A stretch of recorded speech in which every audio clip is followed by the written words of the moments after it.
क्या कभी तुम्हें ऐसा महसूस हुआ है जैसे ये जिंदगी पहले भी जी है, जैसे कोई पल दोहराया जा रहा है, जैसे तुम किसी अदृश्य लूप में फंसे हो जिसे तुम देख नहीं सकते पर महसूस कर सकते हो सकता है तुम्हारा ये एहसास बिल्कुल सही हो, क्योंकि अब विज्ञान भी कहता है हो सकता है ये दुनिया, ये पूरा ब्रह्मांड सिर्फ एक इल्यूजन है, एक सिमुलेशन।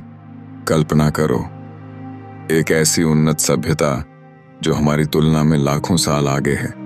उनके लिए पृथ्वी जैसे ग्रहों को सिमुलेट करना कोई असंभव कार्य नहीं, बिल्कुल वैसे ही जैसे आज हम एक वीडियो गेम की दुनिया बना लेते हैं, GTA, माइनक्राफ्ट या सिम्स। क्या हम भी किसी कॉस्मिक सिमुलेटर की बनाई हुई दुनिया में जी रहे हैं? क्या हम कैरेक्टर्स हैं किसी प्रोग्राम के अंदर? ऑक्सफोर्ड यूनिवर्सिटी के फिलोसोफर निक बॉस्ट्रम ने 2003 में एक पेपर लिखा था, सिमुलेशन आर्ग्यूमेंट। उसमें उन्होंने 3 बातें रखी।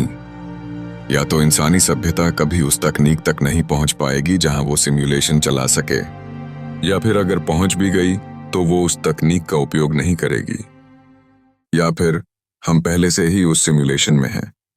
अब सोचने वाली बात यह है कि क्वांटम फिजिक्स भी कुछ ऐसा ही इशारा करता है। इलेक्ट्रॉन की पोजीशन तब तक तय नहीं होती जब तक कोई उसे ऑब्जर्व न करे, जब तक कोई देख नहीं रहा। इलेक्ट्रॉन एक साथ हर जगह होता है, हर दिशा में, लेकिन जैसे ही हम उसे देखने की कोशिश करते हैं वो एक ही जगह फिक्स हो जाता है। क्या ये ऐसा नहीं जैसे कोई गेम जो तभी रेंडर होता है जब प्लेयर किसी जगह पहुंचता है, जैसे दुनिया बैकग्राउंड में सस्पेंडेड होती है और तभी एक्टिवेट होती है जब हम उस पर ध्यान देते हैं। नासा के पूर्व वैज्ञानिक रिच टेरिले कहते हैं कि हमारे ब्रह्मांड के फिजिक्स के नियम डिजिटल पैटर्न्स के जैसे हैं, डिस्क्रीट, क्वांटिफाएबल, जैसे 0 और 1, जैसे कि कोई कोड हो, कोई प्रोग्रामिंग लैंग्वेज जो इस पूरे ब्रह्मांड को चला रही हो। अब कुछ माइंड ब्लोइंग बातें सुनो।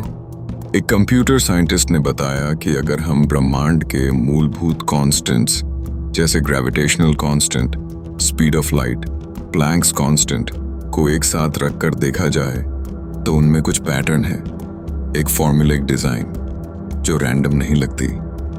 हमारे डीएनए में करीब 2 बिलियन बेस पेयर्स होते हैं, उसमें से सिर्फ 2% एक्टिव हैं, बाकी सब जंक डीएनए कहा जाता है। क्या वो कोडिंग एरर्स हैं या कोई हिडन लेयर्स? और सबसे डरावनी बात, जब कॉस्मिक रेस से इंटरैक्शन हुआ तो कुछ ऐसे बिट्स डिटेक्ट हुए जो रैंडम नॉइज नहीं थे बल्कि करेक्टिंग कोड की तरह थे, जैसे कुछ चीजें अपने आप को ठीक कर रही हूं। अब अगर ये सब सच है तो हम क्या हैं? हमारा प्यार, दुख, डर, सपने, यादें सब कुछ सिर्फ सिमुलेशन के वेरिएबल्स हैं? या हो सकता है ये इमोशंस असली हों पर दुनिया नकली? अब जरा फिलोसॉफिकल बात सोचो।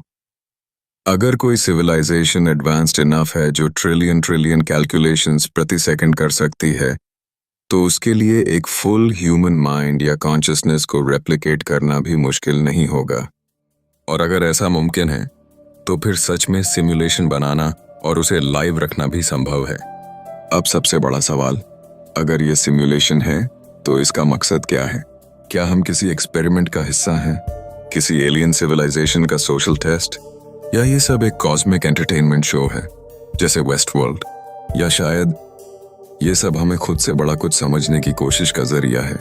और अगर ये सिमुलेशन है तो क्या हम कभी इससे बाहर जा सकते हैं? मैट्रिक्स जैसी कोई गोली नहीं है हमारे पास, पर कुछ लोग कहते हैं कि ध्यान, मेडिटेशन, लूसिड ड्रीमिंग और ऑल्टर्ड स्टेट्स ऑफ कॉन्शियसनेस में इंसान सिमुलेशन से बाहर झांक सकता है। कुछ रिपोर्ट्स में नियर डेथ एक्सपीरियंसेस में लोगों ने ग्रिड पैटर्न्स और कुछ कोड लाइक विजन्स देखे हैं। क्या वो झलक थी किसी बाहरी रियलिटी की? और एक और बात, तुम्हारा ये वीडियो देखना, इस टॉपिक तक आना, ये क्यूरियोसिटी, क्या ये भी सिमुलेशन का हिस्सा है? क्या तुम्हें जानबूझकर इस सवाल तक लाया गया है ताकि तुम जाग सको?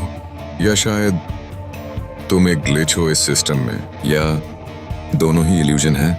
पर तब तक हम उसी सिमुलेशन में हैं, एक डिजिटल इल्यूजन में जिसे हम जिंदगी कहते हैं। और असली सवाल ये नहीं कि हम सिमुलेशन में हैं या नहीं, असली सवाल ये है, अगर हो भी तो क्या तुम इसके नियमों को तोड़ सकते हो?